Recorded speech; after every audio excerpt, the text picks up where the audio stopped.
वो घर है ना, हम लोग पहले पहले भी रिपेयरिंग कर रहे थे। तो जब भी उन लोग ने हम लोग को है ना, मतलब ऐसे ही सताए थे। उन लोग का पत्र थोड़ा सा, हम लोग का घर बहुत छोटा है तो हम लोग थोड़ा सा ऊंचा किए थे। जब भी उन लोग ने ऐसे ही सताए थे, मैं आधा तुम्हारा घर ऐसा स्लूप में है और आधा घर ऐसा है, तो हम लोग ने बोले थे स्लूप ऐसा कर दो जो कि सब पानी उधर ही जाएगा, हमारी दीवार में नहीं आएगा। तो भी उन लोग नहीं सुने और अभी तक भी नहीं सुने। उसके बाद में हम लोग ने अभी है ना पूरे हैंगल पूरे इनकी वजह से ही हमारा पूरा घर खराब हो गया था। नीचे हैवी की बात करें एक जन से, तो और ऊपर का हम लोग ने सोचे रहेंगे दो रहेंगे तो कैसा भी एडजस्ट हो जाएगा। और दो हमारा ऑलरेडी था, थोड़ा सा उठाए तो इन लोग ने हम लोग का घर जाके डेमोनेशन करा दिए पूरा।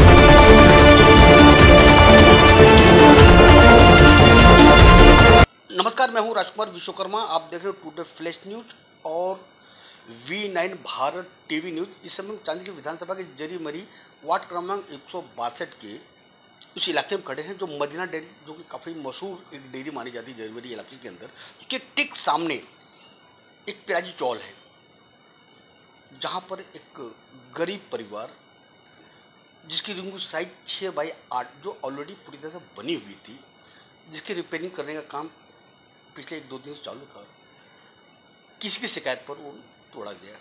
जब मैंने उनसे ऑफ कैमरा बात की तो उन्होंने बताया कि उन्होंने 4 लाख रुपया बतौर कर्ज लेकर उन्होंने उस रूम को बनाने का एक फैसला किया। उनके शौहर मेरे ठीक दाईं ओर बैठे हुए हैं, रफ़ीक शेख, जो कि पेशे से ऑटो ड्राइवर है।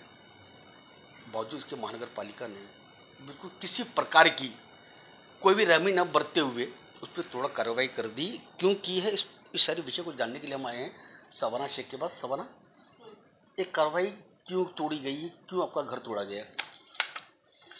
वो घर है ना, हम लोग पहले भी रिपेयरिंग कर रहे थे।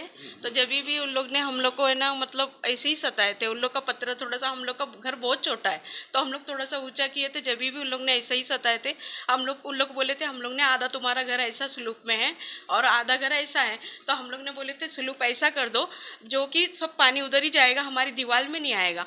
तो भी उन लोग नहीं सुने और अभी तक भी नहीं सुने। उसके बाद में हम लोग ने अभी है ना पूरे हैंगल पूरे इनकी वजह से ही हमारा पूरा घर खराब हो गया था। अभी हम लोग वापस से बनाने के लिए हैंगल सही करके हम लोग दूसरे रूम में रह रहे थे कि हम लोग को है ना बहुत छोटा था और हम लोग खुद हेवी पे लेके बनाए थे पहले भी। उसके बाद में अभी जब हम लोग है ना देखे तो पूरे हैंगल सड़ गए। तो फिर हम लोग ने अभी सोचे कि ये हैंगल बना के भाड़े से रूम वो खाली करा रहा है हम लोग को, तो हम लोग सोचे इसमें आके हम लोग रह जाते। तो इन लोग ने ना, हम लोग ने ना पहले का बना हुआ था, हम लोग सोचे थोड़ा सा और उठा के नीचे हैवी डालेंगे और हम लोग को थोड़ा कम पड़ेगा पैसा, तो हम लोग का जो भी रिपेयरिंग काम है वो एडजस्ट हो जाएगा। तो वो सोच के हम लोग ने क्या करे, नीचे हैवी की बात करें एक जन से, तो और ऊपर का हम लोग ने सोचे रहेंगे दो रहेंगे तो कैसा भी एडजस्ट हो जाएगा। और दो हमारा ऑलरेडी था, थोड़ा सा उठाए तो इन लोग ने हम लोग का घर जाके डेमोनेशन करा दिए पूरा। सवाना, जैसे कि किसी ने एक सोशल मीडिया पे अपनी बात रखी है कि आपके रूम बनने के दौरान आपका स्लैब गिरा उनके पत्र पर। स्लैब नहीं गिरा, उन्होंने जो कहा है वो बता रहा हूँ मैं। स्लैब गिरा और उस पर उनकी बीवी और उनके बच्चे सो रहे थे। एक जानलेवा हादसा हो सकता था। उन्होंने ये भी कहा है कि उन्होंने जब अपने काम शुरू किया, उन्होंने कहा था कि एक सेफ्टी एक यहाँ पे आप लोग लगाए ताकि किसी तरह का ईटा पत्थर या स्लिप ना गिरे। उस पर क्या कहेंगे आप? हम लोग बहुत एहतियात से ही कर रहे थे, लेकिन क्या हुआ, वो अचानक एक आदमी एक है ना काम कर रहा था, उसके हाथ से ना एक ईंट गिर गई। ईंट गिरी तो उन लोग ने जबरदस्ती दूसरी न्यूज़ वाले को बोले हमारे ऊपर दीवार गिर गई, ऐसा बोल के न्यूज़ बना दिए और इसको बड़ा करके ट्विटर पे डाल दिए। रूम और आपका हमारा घर उनको तोड़वाना ही था ना, तो इसके लिए उन लोग ने ये खेल खेले। और पहले भी 12 लाख में मांगे थे, हम लोग बोले कि नहीं हम लोग को इतने में नहीं देंगे, फिर हम लोग को दूसरा घर कैसा मिलेगा। तो वो सोच के फिर उन लोग ने ना अभी ये चाल चले। तो आप क्या चाहती हो सरकार से, महानगर पालिका बीएमसी सब चाहती क्या हो कि आपका रूम किस तरह बने, आप क्या चाहती हो? हमारा भी घर अभी इतना 4 लाख का जो मैंने उठाई थी और 7,000 मैं पैसा देना चाह रही हूँ, तो वो मेरा कौन कर्जा फेडेगा अभी। और जो हमारा नुकसान हुआ वो तो अलग ही हो गया। अभी तो हम रोड पे आ गए ना, अभी हमारी भरपाई कौन करेगा।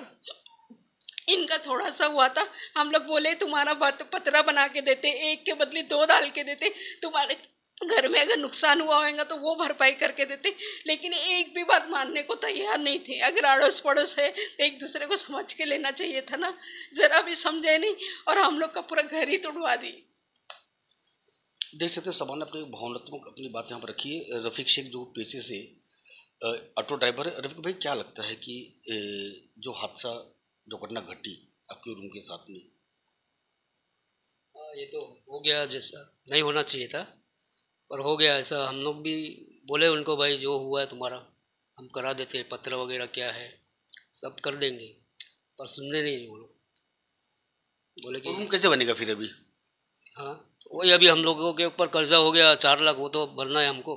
लेकिन अभी रिक्शा में कमाई नहीं है, हम रिक्शा चलाते हैं, तो वो बहुत तकलीफ हो गई है समझो अभी। देख सकते हैं मेरे को भी सर का शफीक प्रॉब्लम है।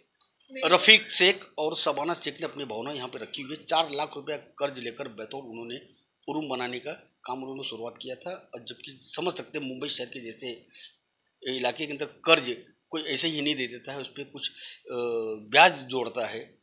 उस शर्त पर उन्होंने ब्याज रकम ली और जिसका काम निर्माण किया था। और जैसे कि उनके पड़ोसी ने एक शिकायत की और जिस पे इस कारण रूम टूटा है। जाहिर तौर पर ऐसा नहीं होना चाहिए। जैसे कि बातचीत करते करते सबाना शेख की आंखों में आंसू आ गया है। मैं महाराष्ट्र सरकार और खासकर महानगर पालिका के आयुक्त धनाजी हेलकर से विनती करूंगा कि कम से कम एक दया दृष्टि दिखाते हुए इस परिवार साथ में आप न्याय करें। आज और अभी के लिए इतना ही। Vishwakarma today flash news V9 Bharat के साथ।